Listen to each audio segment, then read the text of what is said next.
Hello बच्चों, this is your PC sir.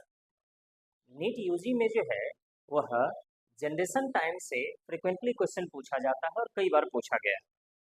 पहले तो ये समझते हैं कि जनरेशन टाइम है क्या। तो देखो, एक सेल जो माइटोटिक डिवीजन करता है तो पूरा सेल साइकिल कंप्लीट होने में जितना टाइम लगता है उसको उसका जनरेशन टाइम बोला जाता है। आप इसको ऐसे भी समझ सकते हैं सिंपल लैंग्वेज में कि एक पूरा डिवीजन का प्रोसेस खत्म होने में जो टाइम लगता है उसको उसका जनरेशन टाइम बोला जाता है। क्लियर है? अब इस जनरेशन टाइम से रिलेट करके बहुत सारे क्वेश्चंस कई बार पूछे गए।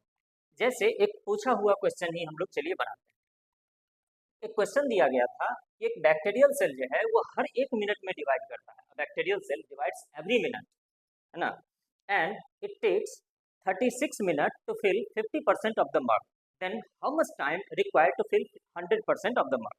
मतलब 1 मिनट में वो डिवाइड कर जा रहा है। अगर हर 1 मिनट में डिवाइड कर रहा है तो इसका मतलब उस बैक्टीरियल सेल का जनरेशन टाइम क्या हो गया? 1 मिनट। ठीक है।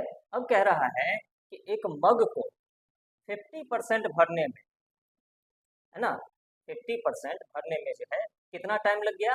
तो 50% भरने में 36 मिनट लगा। ठीक है। अब 100% भरने में कितना टाइम लगेगा?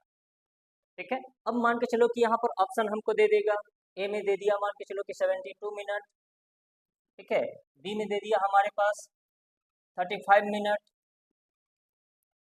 सी में दे दिया हमारे पास 37 मिनट, है ना। डी में दे दिया 100 मिनट। कोई भी ऑप्शन दे दिया। ठीक है। अब इसमें से आंसर क्या होगा हमारा?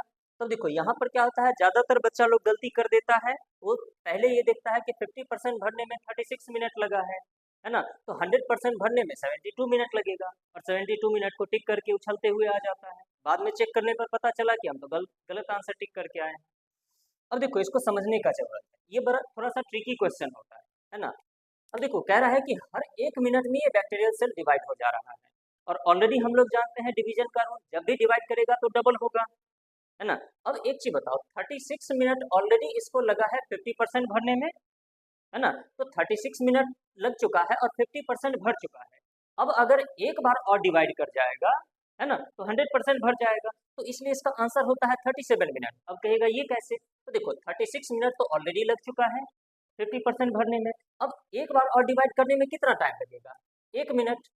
तो 36 मिनट पहले ही लग चुका है, 1 मिनट और लगा, टोटल आंसर हमारे पास आ जाएगा 37 मिनट। और इस टाइप का क्वेश्चन कई बार पूछा जाता है, कई बार पूछा गया है जनरेशन टाइम से रिलेटेड ये क्वेश्चन। ठीक है। अब इसी तरह का क्वेश्चन जो है हम लोग आगे भी डिस्कस करते रहेंगे, है ना। चलिए।